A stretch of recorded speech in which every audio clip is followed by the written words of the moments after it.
Hello, नमस्कार आप सभी को। तो आज हम लोग हिंदी के पाठ 7 की बात करेंगे, जो कि हमारे पद हैं, रैदास जी के पद हैं ये। तो सबसे पहले हम लोग समझेंगे पहले वाली पद को। पहले मैं आप लोगों को पहला पद पूरा सुनाकर देती हूँ। तो जैसे कि आप देख सकते हैं, इसमें लिखा है, अब कैसे छूटत राम नाम रट लागी, प्रभु जी तुम चंदन हम पानी, जाकी अंग अंग बास समानी। प्रभु जी तुम घनपन हम मोरा, जैसे चितवन चंद चकोरा। प्रभु जी तुम दीपक हम बाती, जाकी ज्योति वरे दिन राती। प्रभु जी तुम मोती हम धागा, जैसे सोनत मिलत सुहागा। प्रभु जी तुम स्वामी हम दासा, ऐसी भक्ति करे रैदासा। तो इस पद में जो हम लोगों को मेनली कहा ये गया है कि जो रैदास जी हैं वो कह रहे हैं कि हे प्रभु, हे ईश्वर, अब जो ये मेरे को राम भगवान के नाम की रट लग गई है, वो कैसे छूटेगी। अब ये नहीं छूट सकती। अब जो मुझे आपके नाम की रट लग गई है, ये कभी छूट नहीं सकती। तो मैं आपको एक बात बताना चाहूँगी कि जो यहाँ पे लिखा है कि राम जी, यहाँ पे जो राम लिखा है, इस राम का मतलब ये है कि ये भगवान राम जी की बात नहीं हो रही है, ये ईश्वर की बात हो रही है, भगवान की बात हो रही है। ठीक है, ये इन्होंने किसी पर्टिकुलर भगवान को नहीं माना है, इन्होंने सिर्फ भगवान को, नॉर्मल किसी भी भगवान को इन्होंने माना है। उसके बाद लिखा है कि प्रभु जी, हे प्रभु, तुम चंदन हो और मैं पानी हूँ। तुम चंदन हो और मैं पानी हूँ। तुम एक चंदन का एक खूबसूरत पेड़ हो, जितनी खुशबू देता है, और मैं पानी हूँ जो कहीं पर भी बह जाता है, कभी नालियों में, कभी कहीं भी बह जाता है। और जब पानी के अंदर चंदन मिल जाता है तो उसकी जो बाश है वो भी पानी में मिल जाती है। अर्थात कि आप मेरे मन में, मेरे रोम रोम में समाये हुए हो प्रभु, आप मेरे रोम रोम में समाये हो। ऐसी भक्ति है हमारे बीच में ऐसे संबंध हैं। प्रभु जी तुम घनबन हम मोरा, जैसे चितवन चंद चकोरा। यानी कि प्रभु जी तुम बादल हो। ठीक है, घन का मतलब होता है बादल। प्रभु जी तुम घनबन हम मोरा, मोरा यानी मोर, चितवन यानी कि देखना, और चंद का मतलब चंद, और चकोरा एक पक्षी होता है। चकोरा एक पक्षी होता है। ठीक है, और आपको मैं समझाती हूँ कि वो कहते हैं कि आप बादल हो, मैं मोरा हूँ। जो बादल को देख के जब मोर जंगल में नाचने शुरू कर देता है ना, उसी तरह से हमारे बीच में संबंध है। जैसे ही आपका नाम आता है तो मेरा दिल खुश हो जाता है, मेरी रूह खुश हो जाती है। और जैसे जो चंद की तरफ चकोरा रात को देखता रहता है, वैसे ही हमारे संबंध हैं। तो चकोरा जो होता है ना, वो रात के टाइम पर जो चंद्र है, चंद्रमा की तरफ देखता रहता है और उसको पाने की खूब कोशिश करता है। लेकिन जब वो उठता है, लेकिन वो थक हार के फिर अपनी जगह पे आ जाता है, क्योंकि वो इतने ऊपर नहीं जा सकता है। उसके बाद है, प्रभु जी तुम दीपक हम बाती। प्रभु जी आप दीपक हो और मैं उसमें जलने वाली बाती हूँ, जाकी ज्योति बजे दिन राती। जो उसकी जो ज्योति है वो हमेशा दिन प्रतिदिन जलती ही रहती है, बढ़ती ही रहती है।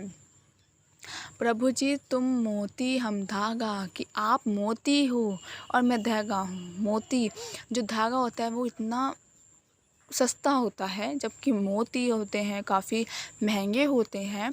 तो उसमें लिखा है कि, मतलब ये लिखा है इसलिए कि मोती में जैसे ही मतलब धागे में जैसे ही मोती चले जाते हैं तो वो कितना महंगा हो जाता है, मतलब धागे का भी मूल्य होता है।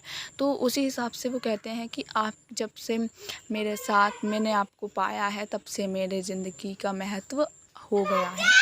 जैसे सोनत मिले सुहागा, यानी कि अगर सोना जो होता है ना वो पहले किसी मटेरियल में उसको रखा जाता है ताकि वो चमके। तो इसी प्रकार से कि आपका और मेरा मेल जैसे होता है तो मैं चमकने लग जाता हूँ। जैसे ही आपका नाम आता है, आप मेरे अंदर हो इसलिए मैं चमकता हूँ। उसके बाद है कि एक मिनट, हाँ, प्रभु जी तुम स्वामी हम दासा, ऐसी भक्ति करे रहे दासा। प्रभु जी बोलते हैं कि प्रभु जी आप स्वामी हो, स्वामी यानी कि मालिक, ठीक है, भगवान। मैं दासा, दासा यानी कि सेवक, ठीक है। और उसके बाद ऐसी भक्ति करे रहे दासा, कहते हैं कि ऐसी भक्ति मैं करता हूँ।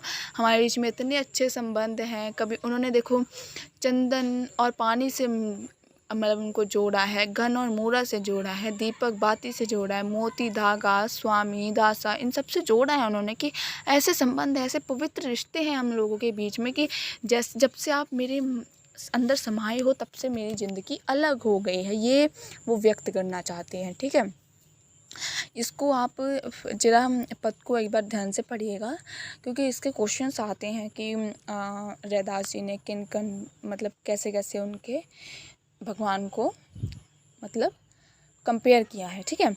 उसके बाद है आपका ऐसी, ठीक है, सेकंड पद में पढ़ने वाली हूँ। ऐसी लाल तुझ बिन कौन करे, गरीब निवाज गुसैया मेरे माथे छत्रु धरे। जाकी छोटी जगत कहूँ लागे, ता पर तुहु डरे। नीचो ऊंच करे मेरा गोविंद, कहूँ ते ना डरे। नामदेव कबीर त्रिलोचन, साधना सैनु तरे। कहीं रैदासा सुनो रे संतो, हरि जी ते सभे सरे।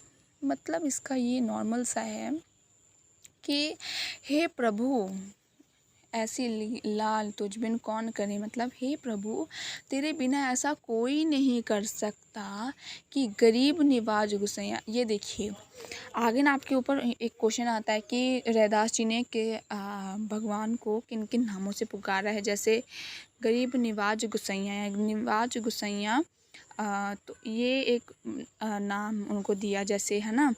और अभी एक जैसे गोविंद है, ठीक है, ये हो गया, है ना। तो स्वामी दिया था उन्होंने, ठीक है। ऐसे राम दिया था, ऐसे ही उन्होंने मतलब ऐसे से बोला है।